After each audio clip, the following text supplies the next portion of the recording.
makes that turn to the right. He'll bring the aircraft back around to just about show center, where he'll reverse course and begin a left turn to finish the other half of the Q&A.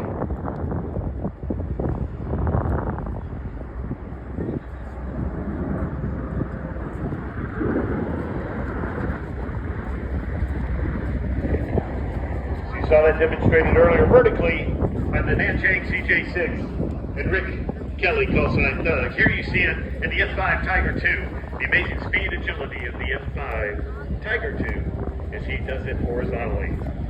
Now from the first delivery of F5s in 1964 to its final in 1989, approximately 2/3 of those original production F5s remain operational in 26 countries, including the United States. The U.S. Navy operates the F5 and its adversary squadrons to simulate enemy aircraft in aerial combat training exercises. The Air Force uses the F5 in a similar training role.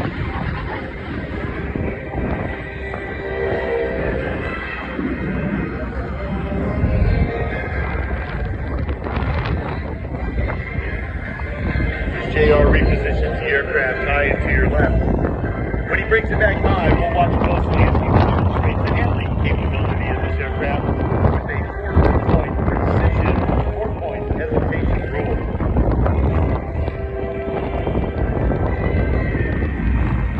Colonel Rust serves as Amentum Aviation's Director of Flight Training and Operations. In this capacity, he has developed the concept of operations of various effective and efficient options for the United States Air Force to build critically needed U.S. Air Force flight training capacity and pilot production engine to address the growing U.S. Air Force pilot shortage. Since his retirement from the Air Force active duty, he has remained very active in the defense field. Ladies and gentlemen, I am to the left. J.R. Rust in the F5 Tiger II, 4 points.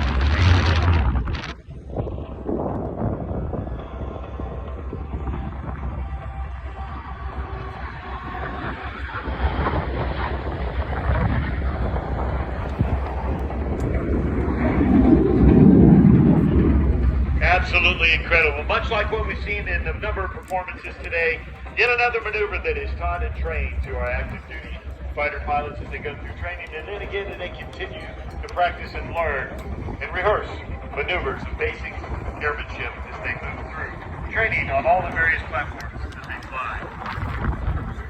Well, this aircraft, we talked about it being quick, we talked about it being aerodynamically effective, and it's agile. Here, JR is going to reposition the aircraft high and to your right. As he swings back in, he will demonstrate the high-speed roll rate capability of this F5 Tiger II.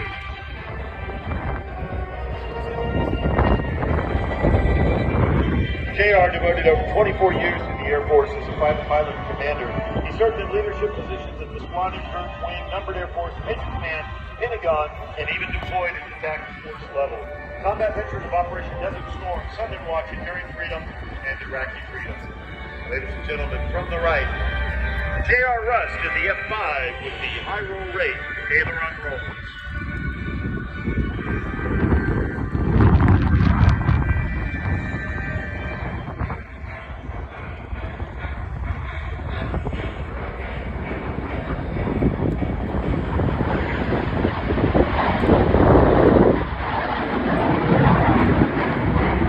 JR is also command pilot with over 8,000 hours of military and civilian flight time. He's flown the F-15C model, the A-T-38 F5, the CF5, T-37, T-38A and C models, and a number of various civilian aircraft.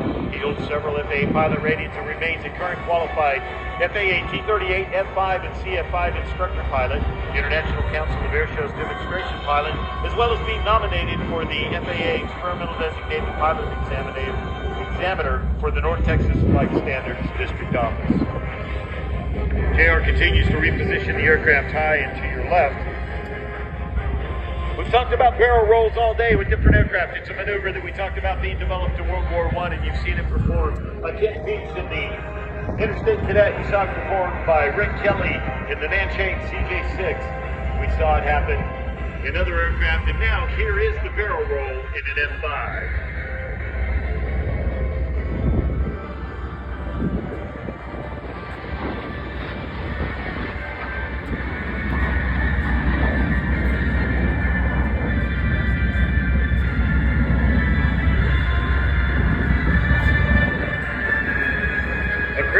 example of what the difference is between a